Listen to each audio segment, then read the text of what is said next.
How to set up Apple Pay on your iPhone. Hello guys, welcome back to another tutorial video.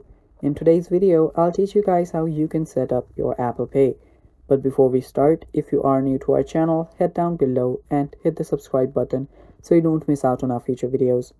Also press the bell icon so you get notified when we release our new videos. Now let's get started. So first, what you will want to do is open up your wallet. This is the one right here. Tap on it. And after you open it up, you will see the plus icon on the top right. Now just tap on it. And after you tap on it, what will happen is you'll get the option to add a card to your wallet. Now I don't have it in mind, so I'm just going to guide you through it.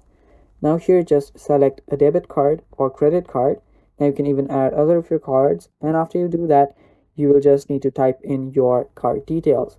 Now you can either type in your card details or you can simply scan your card too. The choice is yours. After you type in your card details, you can just add your card. You'll get a verification, you'll get a call for it or email, and yeah, that will basically add your card to your Apple Wallet, and this will basically set up your Apple Pay. So that's all for this video guys. Thanks for watching. Stay tuned for more.